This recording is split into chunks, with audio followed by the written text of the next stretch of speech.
12 mm،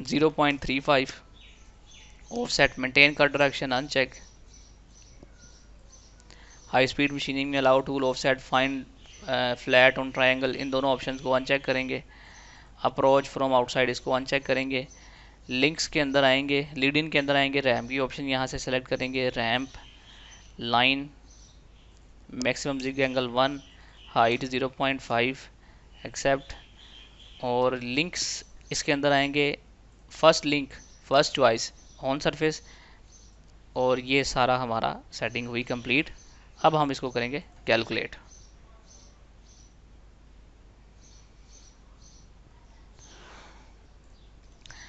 ले जनाब, रफिंग का टूल पाथ हमारा हुआ कंप्लीट। हम इसको करेंगे रीनेम एंड मिल 16 और इसको करेंगे डीएक्टिवेट। अच्छा जी, ये तो रफिंग हमारी हुई कंप्लीट। अगर आपको इसकी सिमुलेशन देखनी है तो सिमुलेशन आप देखें, इतना टाइम नहीं होता कि मैं आपको इसके अंदर सिमुलेशन के बारे में भी पहले दिखाऊं, फिर उसको जो उसमें टाइम ज़ाया होता है। तो शशके वाली चीज़ें जो हैं ये आप खुद कर लिया करें, मैंने आपको काफ़ी सिखा दी हुई हैं चीज़ें। अब आपको इसमें परेशानी नहीं होनी चाहिए कि सिमुलेशन जो है ये कैसे हम देख सकते हैं। ठीक है जी, रफिंग एंड मिल 16 के साथ कंप्लीट हुई। अब हमने कराना है इसको सेमी रफ। ठीक है, ये सरफेस और ये सरफेस, इन सरफेसेस को सेलेक्ट करना है हमने, और यहाँ पर बाउंड्री क्रिएट करनी है यूज़र डिफाइन। मॉडल के ऊपर क्लिक कर देना है और इसको एक्सेप्ट कर लेना है। ये बाउंड्री जो है ये हमें नहीं चाहिए, इसको हम कर देते हैं डिलीट। ठीक है, अब इन दो बाउंड्रीज के अंदर हमने सेमी रफ का प्रोग्राम चलाना है, सेमी रफ। उसके लिए हम कोशिश करेंगे कि इसमें जो है वो हम रास्टर टूल पाथ इस्तेमाल करें। रास्टर टूल पाथ्स के अंदर आएंगे, अब हम यूज़ करेंगे एंडमिल 8 का टूल। एंडमिल 8 के टूल के साथ हम इसको जो सेमी रफ नहीं बल्कि सेमी फिनिश, सॉरी मैं बार बार सेमी रफ कह रहा हूँ, सेमी फिनिश। आएंगे हम यहाँ पर फिनिशिंग के अंदर, और यहाँ पर हम चूज़ करेंगे raster finishing. Raster finishing select किया, ओके करें।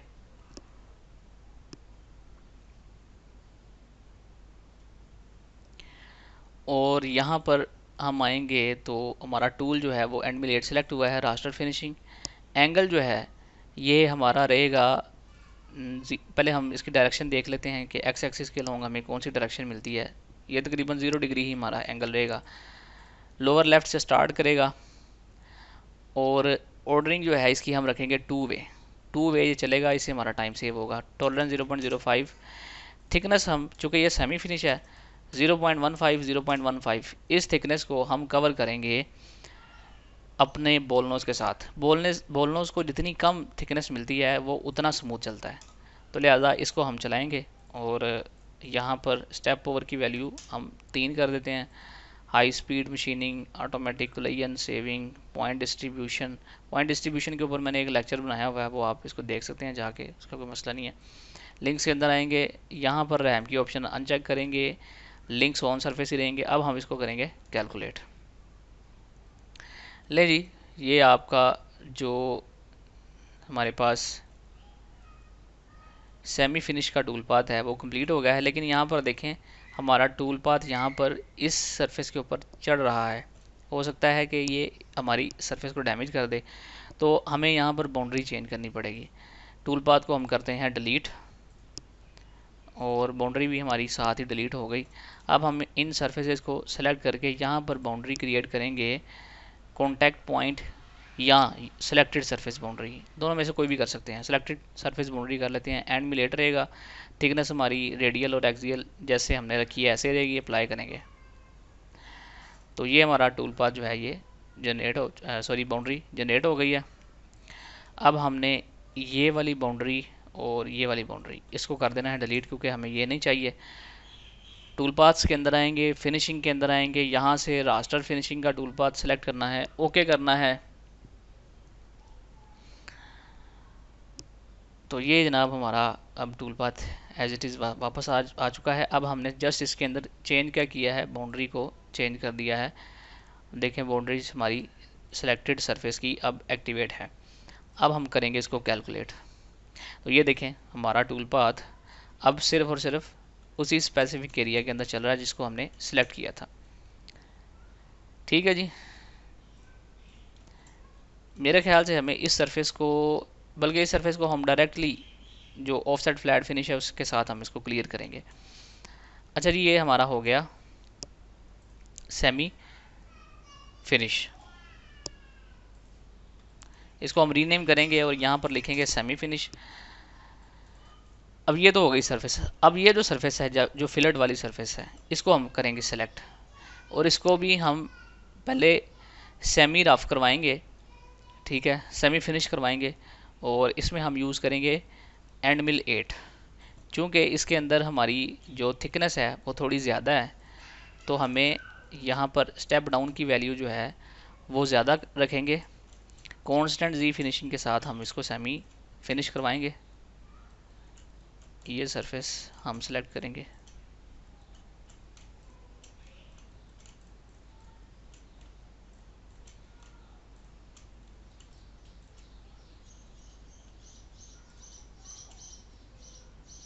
ले जी, ये सर्विस हमारी हो गई सिलेक्ट।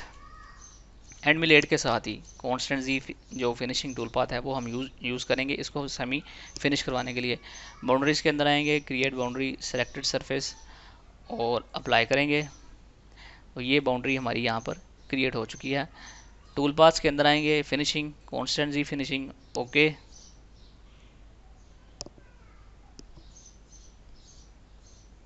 स्पायरल के ऑप्शन ऑन रखेंगे, इसमें कन्वेंशनल या क्लाइंब, कन्वेंशनल रखते हैं।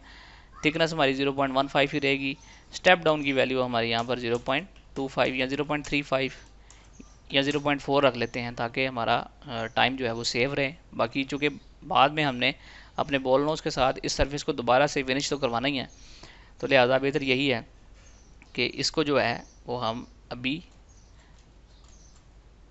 नहीं करते फिनिश। बाकी सारी ऑप्शन ऐसे रहेंगी। इसमें हम जाएंगे, हमारी लीड इन के अंदर अगर रैम की ऑप्शन लगी है, नहीं लगी, कैलकुलेट करते हैं।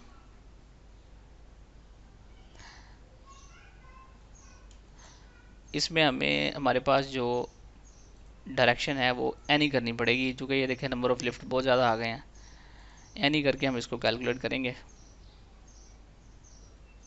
तो ये जनाब हमारा जो सेमी हमारे पास फिनिश है वो भी कंप्लीट हो चुका है। मेरे ख्याल से इसको फिनिश करने के लिए हमें 3D ऑफसेट फिनिशिंग को इस्तेमाल करना चाहिए, वो ज़्यादा बेहतर रहेगा। वो हम फिनिश के अंदर उसको हम इस्तेमाल करेंगे। अभी फ़िलहाल सेमी रफ है, तो अगर इसमें मटेरियल वैसे भी 0.15 बचा हुआ है तो कोई मसला नहीं है। अगर इसमें ये देखें यहाँ पर ये जो एक आर्क सी बना रहा है, तो ये हमारे जो मटेरियल है उसको ये परेशान करेगा। तो उस परेशानी से बचने के लिए हमें यूज़ करना चाहिए था 3D ऑफसेट फिनिशिंग। ये देखें ये यहाँ पर ऊपर की तरफ आ रहा है टूल पाथ, तो इससे मसला हो सकता है। चलें, बहरहाल ये वैसे भी सेमी रफ है, सेमी फिनिश है। ये हो गई। अब हम चलते हैं फिनिशिंग की तरफ। सेमी फिनिश तो हो गया, अब हम चलते हैं फिनिशिंग की तरफ। सबसे पहले हम ये जो ऊपर वाला हमारा फेस है इसको हम करेंगे सिलेक्ट। बाउंड्री जो है इसको मैं कर देता हूँ डीएक्टिवेट। ये सिलेक्ट करेंगे, ये सिलेक्ट करेंगे, ये सारी की सारी ये सरफेस हम करेंगे सिलेक्ट।